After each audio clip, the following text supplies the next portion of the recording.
Strong Enough merch is now available. Go to strongenoughpod.com and check out all the stuff that you can get so that you'll have those daily reminders that you are strong enough and you are worth it. Welcome to the Strong Enough podcast, where we talk about the challenges and celebrate the triumphs of people just like you. I'm your host, Claudia. Today's guest is going to share how her own struggles with anxiety led her to become a romance novel author. And now she includes an aspect of mental health and mental wellness in all of her books. Please help me welcome Liv Arnold. Good morning, Liv. How are you today? I'm very well, thank you. How are you? I am well, and I know that it is not morning for you, so this is an extra special Around the World episode treat.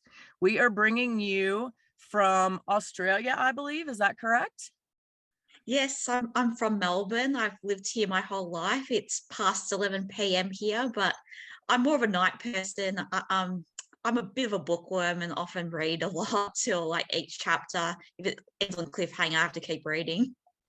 You know what? I do the exact same thing. And I also, we're going to talk about you in a second here, and you are an author. Tell me if this drives you crazy, but when I read a book, I read like the first two chapters, and then I go and I read the last two pages, because if I die, I want to know how it ends. So I do go back and read the rest of the book, but I skip forward. I read the end because if something tragic happens to me in the interim, I just want to know how the book ends. Is that weird? Does that bother you as an author? I think it does. Like, it almost bothers me as much as the dog ears people do as bookmarks for books. But it's not as bad as that. That is pretty bad. I agree with that. Yeah. To the audience, use bookmarks. Don't dog ear the pages. Or even just use a receipt, a card, anything, like a random piece of paper you find. Anything, a pen. I mean, just put something in there. Don't harm the book while reading. Yeah. Well, it. now that we've talked about you being an author, I know that you have a new book coming out in just a couple days. I would love if you would tell the audience a little bit about you and a little bit about this amazing book that we're going to hear about today. Well, as I said before, I'm from Melbourne. For my previous day jobs, I've worked as a copywriter. So that's what got me into writing, sort of. When I was younger, I was always inspired by Enid Blyton. I would go to the library and request every single one of her books because it just took me to another world. At the moment, I live with my husband and my dog. His name's Groot. He only eats freshly cooked meals. He doesn't eat dog food, so he's a bit spoiled, and he prefers his steak medium rare. So that's about my dog. He has like his own personality. My upcoming novel, Stepping Stone, is a second chance romance. It has themes about mental health, PTSD, and also embracing your sexuality as a woman and as a man as well. So I also enjoy my steak medium rare. So I'm with Groot on that. I appreciate. Me too. Yeah, he has good taste. I concur, and he is adorable. I have seen pictures of him. He's a cutie. So I know that we could spend an hour talking about him, but we're not going to do that. I want to talk to you about Stepping Stone, and I know that book is actually the second in a series. What I find really cool and interesting about it, I think it's like romance with a twist, because you have made a point to put in points about mental health and mental wellness and really have a spotlight on that with some of your book's characters. What led you to do that in your romance novels? Well, even though it's the second book in the series, each book is a standalone book. It's based on different characters. And ever since I can remember, I've always had anxiety. I probably wasn't diagnosed until maybe 5, 6 years ago. But when I was a child, I used to worry about the smallest things to the point where I would stay up all night worrying until the sun came up and the alarm went off to go to school.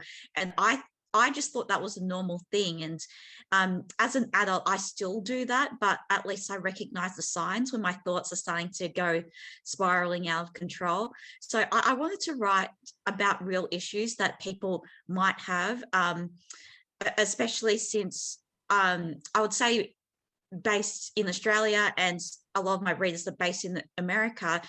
We're in first world countries, so it is a different aspect for that as well. So I wanted to write something that people could relate to, so that not all romances are just that fluffy, happily ever after, even though I'm not saying that romance is, but yeah, I just wanted people to see characters that they can relate to and think maybe they're not so different. That is what I love about it when you just said characters that they can relate to, because I feel like a lot of romance novels, and I know it's fiction, but they do present this picture of the world that just isn't real. And then what happens is people think that's real or think that's attainable, and they become disappointed in their own relationships when they have struggles and challenges. So I love that you make characters that are like me and like you and that have struggles just like we do. I would love for you to talk a little bit about your anxiety struggles and, you know, how you have used your writing to help yourself deal with those issues. Well, I take medication for anxiety, and with writing, I find that it takes me into another world because I'm concentrating on fictional characters and putting a setting that's not actually real. So it does take my mind off things, and I'm put more into the present because I'm concentrating on what I'm doing right now. So that's really helped me. And that combined with breathing exercises. I'm currently doing the Wim Hof challenge. I'm not too sure if your listeners have heard of it, but it includes ice baths and cold showers. So that sort of shocks you into the present as well. So like writing, it sort of brings me back to the present. And when you said that, it's just writing like characters that people can relate to so that it's not unrealistic or anything like that. With my first book in the series, pretty much I wrote the perfect man. He was handsome, he was good looking, but the female character still has family challenges. And I remember when I was telling my husband about that main male character, my husband was saying, so he's pretty much the perfect guy. He's handsome, he's caring, he's good looking, he's rich. And then he asked, is this character based on me at all? And then I said, nah, not at all. Like, so I think like that's another aspect. Like it is good to be taken away from their everyday life and read a male, like strong male character that's nothing like who you're with. How long did it take your husband to get over that this perfect man was not based on him? Well, it didn't help that one of his friends told him that my ideal man wasn't him and it's a made-up character. You know, always trust your guys' friends to really stick them with the truth. That is something we can always count on for sure. Yeah, I think so. Yeah. But he, like, my husband's very supportive. He did try to help me come up with ideas for my book. And originally when I wrote my first book, he actually said an idea as a joke where a woman accidentally walks in the men's change room and he's getting like change, but of course he's really good looking and naked, so it doesn't bother her. And then it happens from there. And I thought this idea could work. I'm not complaining. So I can't wait to see this. I know that you also base some of your characters on people that you know in real life, or at least some of their circumstances. So will you talk a little bit about how you do that, and do you let people know that you're going to kind of use them a little bit as a framework, or is Uh, it a surprise? um, one person that told me this story about what happened to her, she still doesn't know I wrote this into my book. And I just think, well, it's their fault for not reading my book. So, and because she told me this really bizarre circumstance, which was the basis of the breakup for my current novel coming out, Stepping Stone, for why the couple separated in the first place. And when I was listening to this story, I was thinking, this is something out of fiction. You don't really hear anything about it. So I guess life is sometimes stranger than fiction. And her story was when she was engaged and she was on this pre bucks and joint hens night in Thailand. And her fiance at the time went to a brothel with some of the male friends because he felt pressured into doing it. And then he ended up taking this naked bath with the prostitute before he felt bad and left. And then when she came back to Melbourne, she was crying about it and said, but he claims he didn't do anything, but she was still really upset. And I was thinking, this is a really bizarre story. Yes. Did they get Yeah, married? they did. Okay. But she was thinking, should I get married or should I not? And so I wrote that into the book, but I changed some aspects of it. Like, since he was suffering from PTSD, he didn't realize where he was, and the outside looked like a bar. So I used that aspect of it. But I've actually had some readers say something like this wouldn't have happened in real life, but it did. So yeah. And I agree with you. Sometimes real life is crazier than fiction, which is Yeah. crazy in itself to me. So I love that you gave your male character some challenges as well that he's dealing with, because I think that mental wellness is a stigma in general, people struggling with It mental is. health, but really for men. So do you feel like you are doing a small part or even a big part to kind of help break down that stigma by giving your characters things that they're dealing with that then they can work to deal with or overcome in the books? Yeah, because since I've always had anxiety, and sometimes when I'm going through that and my thoughts are spiraling and I'm going through out loud every single worst case scenario that could happen. And if someone just says to me, oh, it's all good, or just calm down a little bit. And then I'm sort of thinking, well, why didn't I think of that? I'll just calm down right now. But so then, yeah, so if they're reading it in the book, they might be able to see someone's thought process when they are going through those anxiety episodes, or they think that they're starting to lose control about things as well. So one of the other big things that I see in your book is about empowering women and giving Yeah. women the ability to make decisions, consent, Yeah. a lot of times things that in romance novels, the woman is taken and swept away. And it sounds great, but when you think about it on a deeper level, it's Mm. lacking in some important relationship pieces. So what made you ensure that you were going to put that aspect into your books as well? Well, with me, like, and a lot of romance books, consent is a big thing. It has to be a big 100% enthusiastic yes, or else it's a no. So that when people read it, they'll see what consent looks like, even if they verbally go along with it, maybe, but then they're not that enthusiastic. People might be able to see the warning signs of things that might not be right. And I think a lot of women, especially, they're not as encouraged to talk out about their sexual desires, um, and they're made to feel ashamed of it. When in romance books, they're all having great sex, they're all having good orgasms.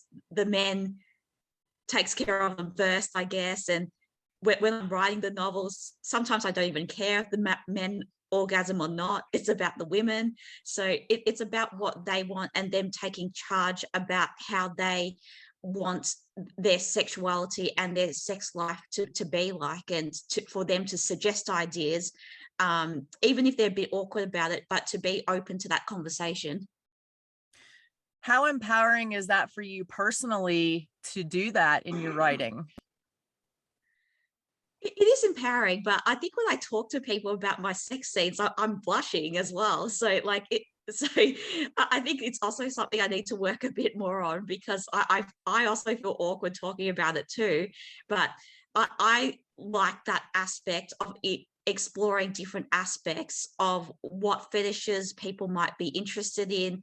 I think it's just human nature that everyone's maybe got one or got some sort of fantasy. So it's exploring those aspects, and I'm looking at it from a female gaze as well. Which I absolutely love.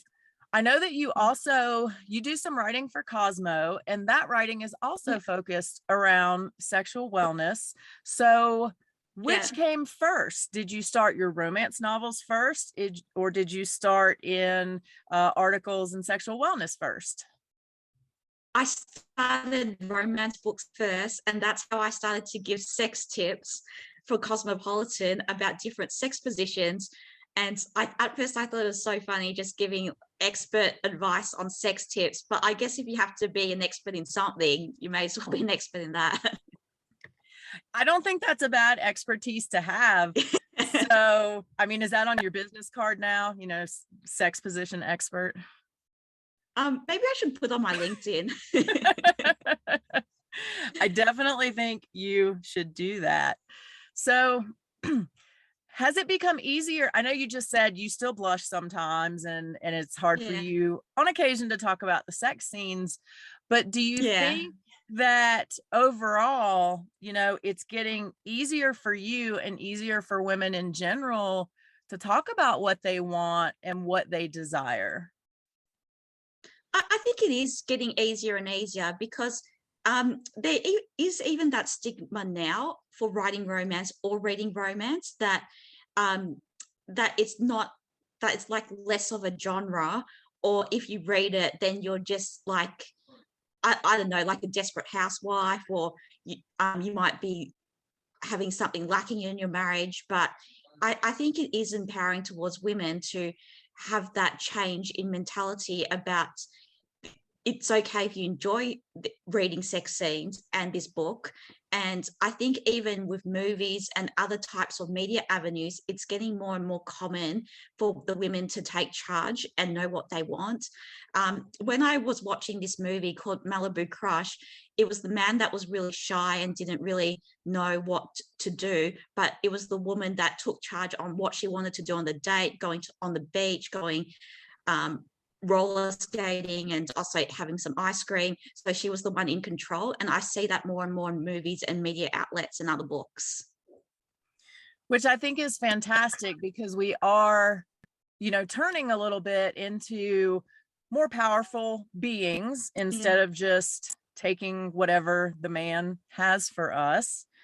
Do you Yeah. see geographical differences? So I know you said that you have a big readership in Australia and in the US. Mm. Do you see differences with our cultures and how men and women act with one another between those two areas? Between US and Australia, Mm-hmm. do you mean? Yes.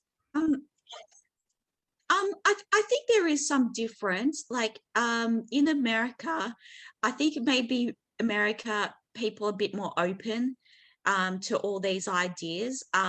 With Australia, I think they still enjoy the books, and I do get readers sometimes. I see reviews, or they contact me on social media for Middle Eastern countries or Asian countries, and they've commented that they were a bit nervous to read the book, and they were looking around to see if anyone knew what they were reading.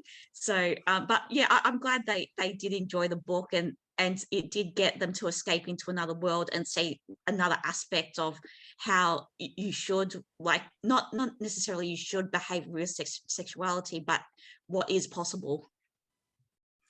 Yeah, I agree with you. And I think you're giving the opportunity for people all over the world to be more comfortable with themselves. What does Yeah. that feel like to you as a writer, to know that you could be impacting people's lives in Yeah. such a big way? Well, that means the most to me. So I do read a lot of my reviews, even though I know I'm not supposed to. I even read the bad ones, and the ones that means the most to me is the ones that might maybe have written down saying they're going through a tough time at the moment, and this book has allowed them to have that escape. And I've had a few advanced readers read Stepping Stone, and they said it really meant a lot to them that I address mental health, anxiety, and depression, because people don't often talk about it as much. And they said it really meant a lot to them, having these characters that are flawed and are going through real issues, and just reading them navigate through these issues. Absolutely. What I would love to know, because it's a romance novel still, so, generally you think about a happily ever after. Do your Or a happy characters ending. a happy ending? Yes, you went there. Yeah, I love it. with the pun. Yeah.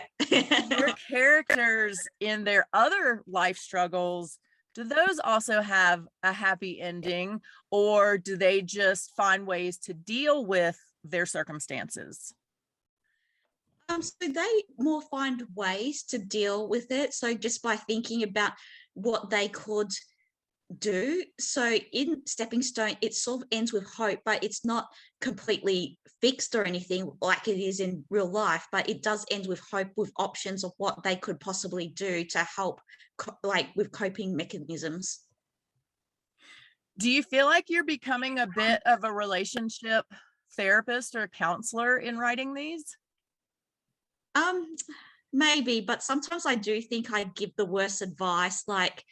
Um, so like with like so, like I remember a friend was saying that a guy kept sending her like really inappropriate messages, and I said, well, just reply back with a picture of Harvey Weinstein, because sometimes a photo says more than words. So but then I said a more serious answer afterwards, but I don't know, it could have been funny. I mean, I love your answer. I think that that Yeah. could have been very profound for him to see. Yeah. And while we're on that topic, for any males that Yeah. are listening or watching this episode, dick pics are a no. Nobody wants them Yeah, ever. No woman is sitting I know. there waiting for you to send a dick pic. They're just not. And They're no just one's impressed either. right. Well, Right. if they're sending those explicit photos, I think they actually do deserve a Harvey Weinstein photo back. I mean, I agree. I think this was excellent Yeah, advice. And yeah, so again, ladies, grab that photo, keep it in your phone. That's what you can send back yeah, now when you get the unsolicited dick pic. yeah, And again, men, nobody wants them. Nobody. I know you're yeah. proud. I know I'm an author, but I think in that instant, a photo says more than words. I agree 200% with you right there.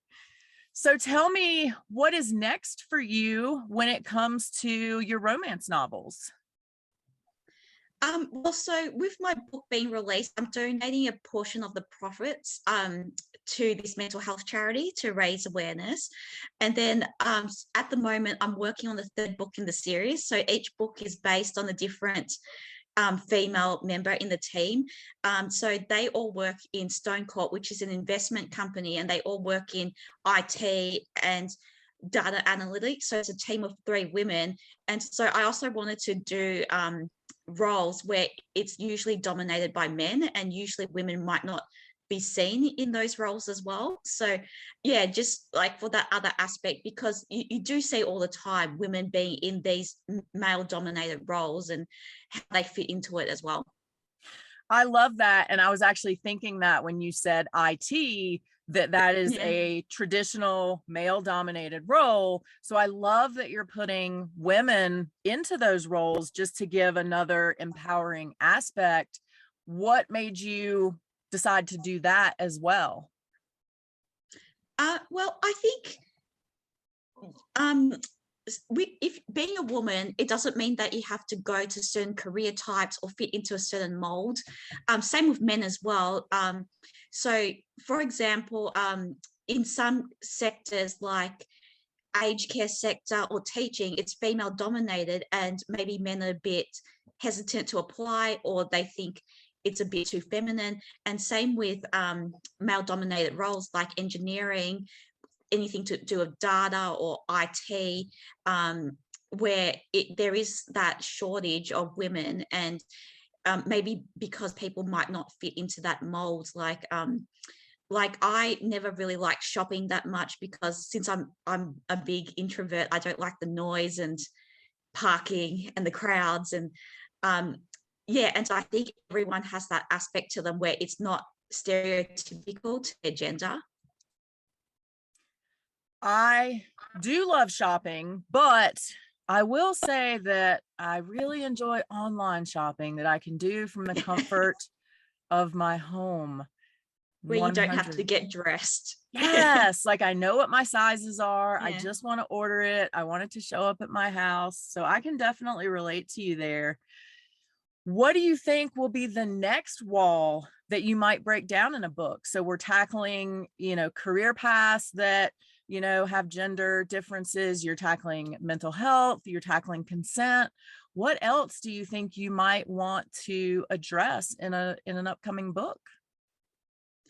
So in an upcoming book, so with the third book in the series, I'm writing about how the third woman, so the third colleague, she starts dating a single dad, and it's a bit of a reverse power play there, because in the first book it was a male manager plus a female employee, but in the third book she's the manager and she recruited this new employee that's a male, and it comes in a full circle.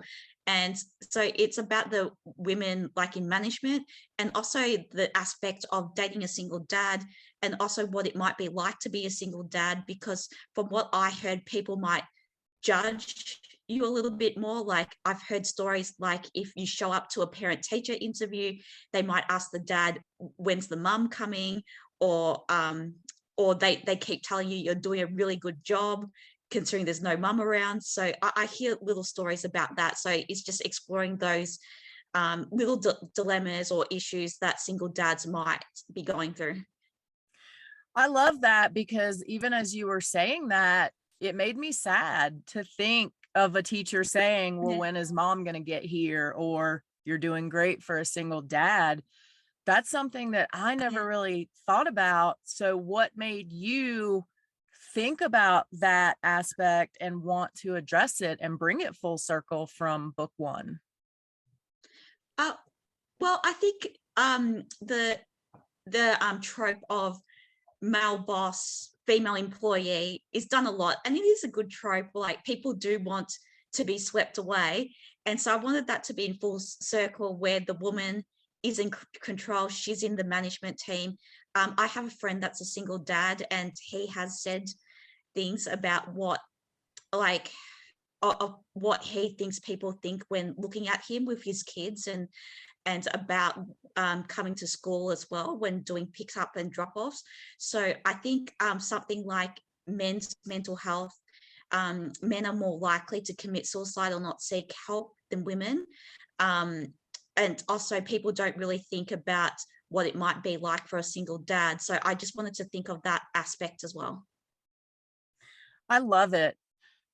I want to ask you, how difficult is it to keep the line clear between being swept off your feet and enthusiastic consent?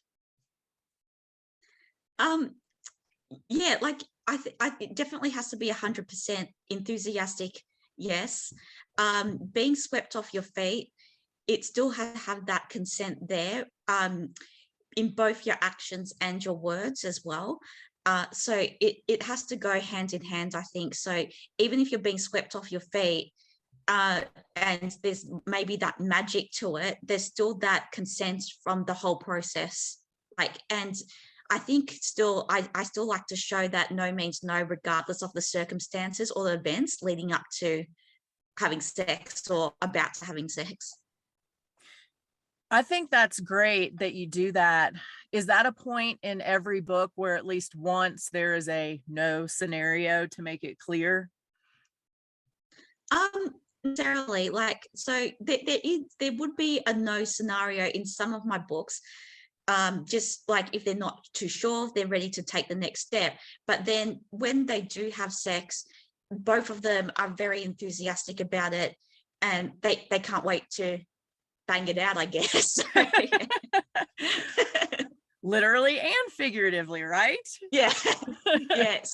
So I guess some people resolve arguments in that way. So just bang it out.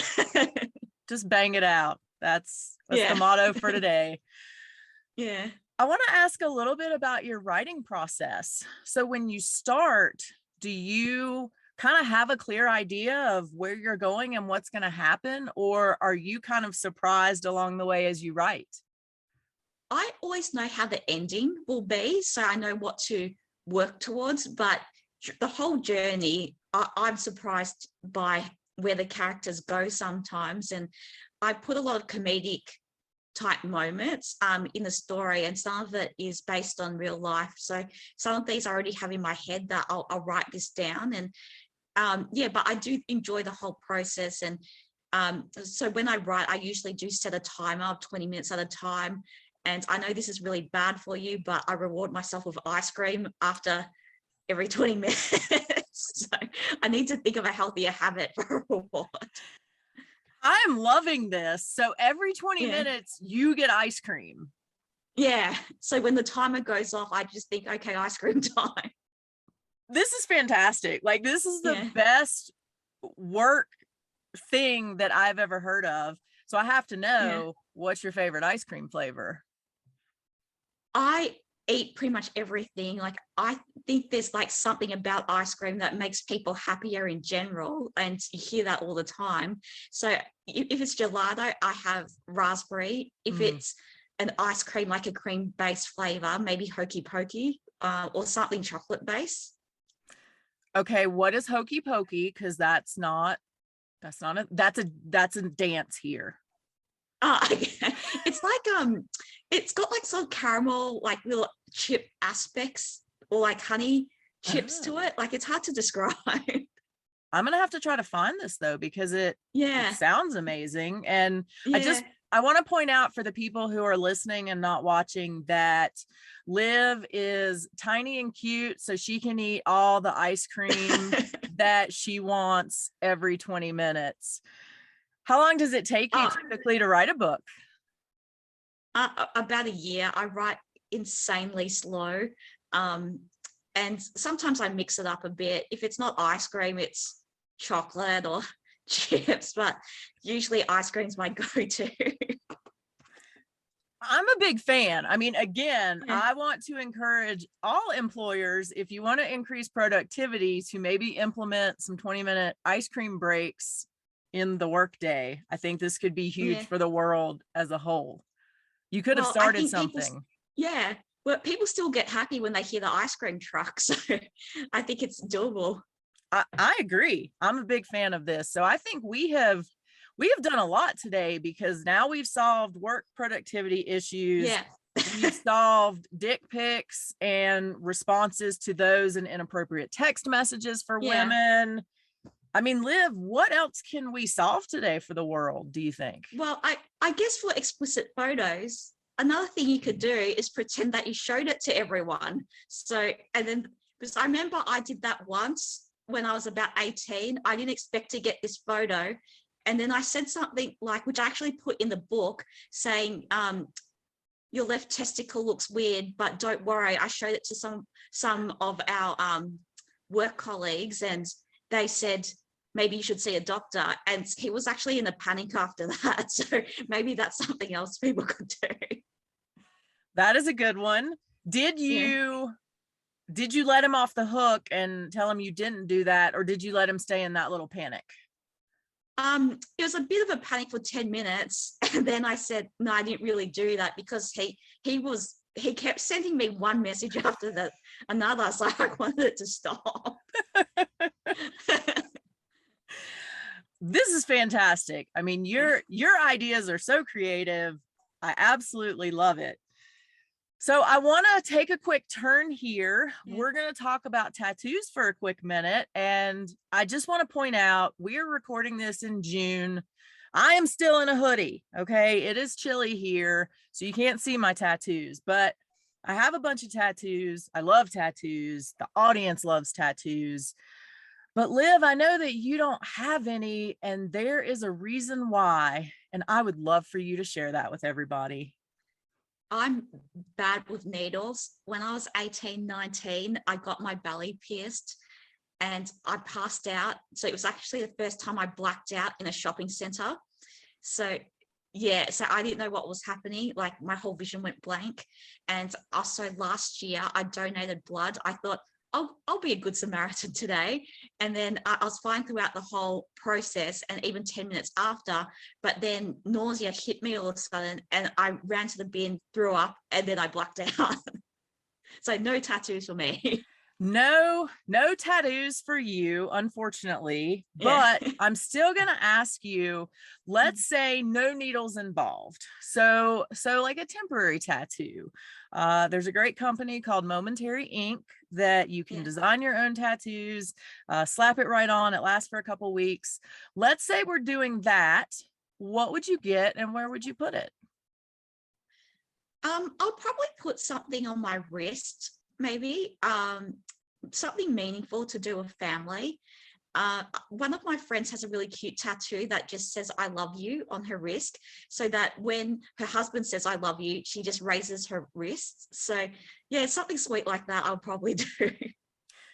What I love about that too is it seems like a personal message or mantra, that you can look at and say, "I love you," speaking to yourself, which we don't do enough of quite often. Yeah, people don't. And people don't think about the positives in themselves as much either. I think people are very quick to think about the negatives, and it's good to take some time out for self-love and do something for yourself. Absolutely. So now we have a tattoo for you, and once technology creates a needle-free tattoo experience, we've got you covered. Liv, I would love for you to tell everybody where they can find you, where they can find Stepping Stone, which is coming out on the 11th of this month, so in just a couple days. Well, I love hearing from readers. I always try to reply back.